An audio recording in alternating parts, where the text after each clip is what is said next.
흔들리는 태극기 부대 이렇게 제목을 뽑아봤습니다. 제가 어제 그 광화문에서 네. 시청에 약속이 있어서 네. 잠시 고민을 했습니다. 네. 택시를 탈까 걸어갈까. 네. 그래도 이거는 택시를 타기에는 너무 가까운 거리다. 네. 걷자. 걸으면서 계속 후회를 했습니다. 너무 덥다. 네. 근데 그 와중에 몇몇 분들이 그 대한문 앞에서 농성을 하고 계시더라고요. 네. 예. 근데 예전에 비해서 많이 줄지 않았습니까? 거의 없으시더라고요. 그리고 뭐- 몇몇 분은 그 옆에 작은 그 꽤 큰 도넛 가게가 있어요. 네네네. 거기에 다 계시더군요. 네. 날이 너무 덥기 때문에 제가 봤더니 대체로 아이스 아메리카노. 아니 그러니까 이게 지금 네. 과거에 비해서 예. 흔히 말해서 박근혜 정권 때는 보수단체들, 태극기 부대들이 굉장히 네. 예, 흔히 말해서 잘 나갔지 않았습니까? 그렇습니다. 근데 지금 정권 교체 이후에 이분들이 잘 보이지 않는다고 합니다.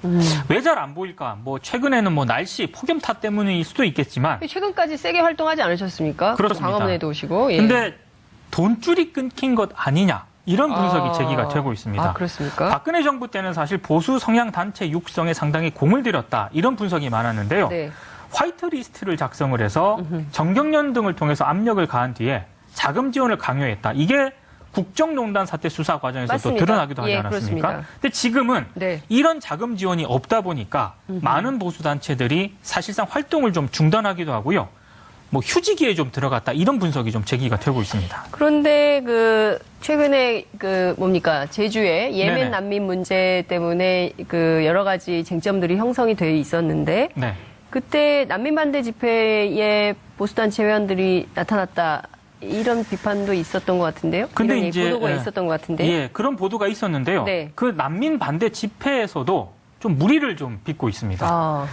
지난 6월 30일 서울 광화문 광장 인근에서 네. 난민 반대 집회가 열렸는데 네. 이때 그 주옥순 엄마부대 봉사단 대표 있지 않습니까? 네네네. 이 주 대표가 네. 자신이 운영하는 유튜브 채널에 집회 현장을 인터넷으로 중계를 했습니다. 아. 중계를 하는 건 뭐 상관없습니다. 네. 중계를 하면서 후원 계좌를 자막으로 고지했는데요. 이게 좀 말이 많습니다. 이게 뭐 문제가 됩니까? 예. 기부금품 모집 규제법에 해당됩니까? 그런 게 아니고요. 네. 영상을 보면은 네. 문자 응원 2,000원, 제일은행 주옥순 이런 자막과 함께 계좌번호가 이제 나가거든요.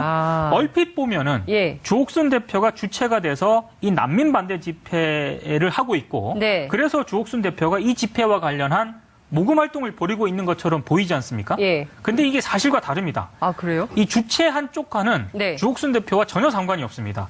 불법 난민 외국인 대책 국민연대라는 곳에서 이 집회를 주최를 했는데요. 네.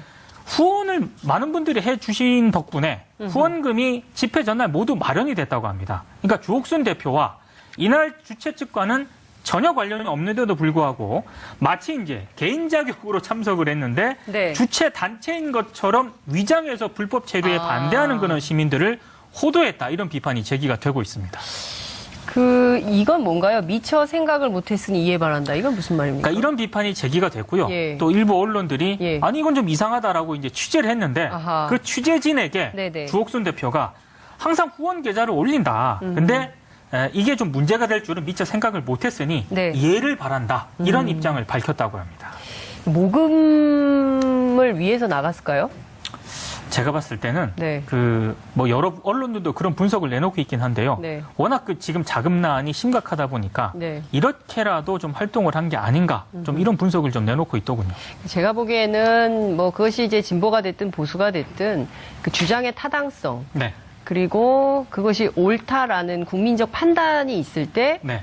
후원 계좌가 열리는 거거든요. 그렇습니다. 국민의 마음이 열리는 거거든요. 네. 저 사람들 정말 열심히 하고 저 길이, 저 방향이 맞다고 생각하기 때문에 그런 것인데 지금은 국민적 동의를 못 받고 있는 거 아닙니까? 그렇습니다. 지금 이런 행동들에 대해서 문제가 있다고 보고 남북 화해협력 평화시대에 거꾸로 가고 있기 때문에 네. 그에 대한 비판을 하는 것인데 이게 돈 문제로만 천착을 하시면 이분들 해답이 없을 것 같은데요. 그러니까 다른 지금 보수단체도 좀 비슷한 상황이라고 하는데요. 예. 사실 박근혜 전 대통령 탄핵 이후에 네. 이 보수단체에 대한 이미지가 굉장히 안 좋아졌거든요. 근데 그런 이미지 쇄신을 위해서 이들 네. 단체들이 어떤 노력을 벌였는가? 예. 저는 그렇게 큰 노력을 기울이지 않았다라고 생각을 하기 때문에 지금 상황과도 상당히 좀 그런 부분이 연관이 돼 있는 게 아닌가 이런 생각이 좀 듭니다. 근데 저는 보수라는 단어를 이제 우리가 보수할 때가 됐다. 그렇습니다. 라는 생각이 좀 저도 듭니다. 동의합니다. 예. 네. 이 보수라는 단어가 너무 오염이 많이 돼 있습니다. 그렇습니다. 그러니까 이것도 저는 분단사회의 비극 같아요. 네. 그러니까 무슨 얘기냐면 우리가 용어를 선택할 때 있어서 그러니까 바른 말, 정확한 말을 써야 되는데 네. 그러니까 보수라는 말로 통칭을 해요. 왜냐하면 또 다른 논쟁을 하기 싫어서 네. 너무 과도하게 논쟁이 붙으니까. 네. 그러나 이제는 이게 보수단체가 맞는가, 네. 그들의 정체성이 보수인가에 네. 대해서 보수라고 생각하시는 분들이 스스로 좀 생각을 해서 저는 그게 굉장히 중요하다고 봅니다. 네. 그러니까 한국에서 정말 건강한 보수를 희망하는 그런 세력들이 네. 이제는 예. 좀 보수가 아니라고 생각되는 그런 단체들을 향해서 예. 당신들은 보수가 아니다라고 그렇죠. 얘기를 해야 됩니다. 정리가 좀 필요합니다. 그렇습니다. 그래서 좀 예. 이렇게 구획을 정확하게 지을 필요가 있다라는 네. 말씀을 좀 드리면서 세 번째 키워드 보겠습니다. 파워블로거 SNS도 사찰? 누가요? 양승태 대법원장 아하. 시절 법원행정처가 청와대, 국회, 언론뿐만 네. 아니고요. 문어발식 경영을 하셨습니까? 대법원 야. 정책에 영향을 미칠 수 있는 네. 민간인을 상대로 네. 사실상 SNS 사찰을 벌여왔다. 오늘 한국일보가 보도를 했습니다. 이게 꼼꼼하시네요. 굉장히 좀 네. 꼼꼼하게 지금 네. 체크를 한 것 같은데요. 네. 여론 형성에 영향을 미칠 수 있는 파워블로거나 네. 아니면 언론 관심을 받는 인물의 SNS 등에 대해서 동향 파악 등을 하고요. 이를 확대해야 한다는 그런 제안이 담긴 문건을 네. 최근 또 검찰이 확보를 했다고 합니다. 그러니까 오늘 그 뉴스공장에 박지원 의원이 출연하셔서 뭐라고 얘기했냐면 네. 양승태 대법원은 서초동의 기무사요, 서초동의 국정원이다. 그 얘기가 맞는 것 같아요. 아니 사실 대법원이 대법원이 이런 동향 파악을 왜 합니까? 그러니까요. 네. 그러니까 이게 아까 제가 보수를 보수해야 된다, 보수란 용어를 보수해야 된다고 했는데 네. 각자 지금 제자리를 좀 찾아가야 될 것 같아요. 그렇습니다. 제자리 찾기 운동본부를 우리가 만들까요? 그러니까 언론은 언론다워야 되고 그렇죠. 법원은 법원다워야 되고 네. 그럼 경찰다워야 되고 그리고 정보기관 있지 않습니까? 아니, 당연히 정보기관 많습니다. 다양하게 있습니다. 경찰에도 있고 군에도 있고 다 있는데 네. 법원까지 안 해도 되거든요. 근데 이 예? 문건은 좀 더 심각한 게요. 예, 보안을 그렇게 강조했다고 해요. 보안. 네. 비밀이 새나가면 안 돼. 새나가면 안 된다라는 점을 문건에 굉장히 강조를 했다는데 이건 무슨 얘기냐면은 예. 본인들도 네. 이게 굉장히 위법하다는 점을 스스로 인식을 하고 있었다는 그런 얘기 아니겠습니까? 그렇죠. 그러니까 대법원 공보관실 내에서도요. 불법인 줄 알고 하는 건가요? 그죠? 이 비밀을 유지하기 위해서 예. 이 문건은 대법원 공보관, 홍보심의관, 공보담당 사무관 딱 3명만 내용을 공유를 했다고 합니다. 이야. 무슨 얘기냐면 예. 본인들도 꺼림칙하다는 걸 스스로 알고 있었다는 그런 얘기입니다.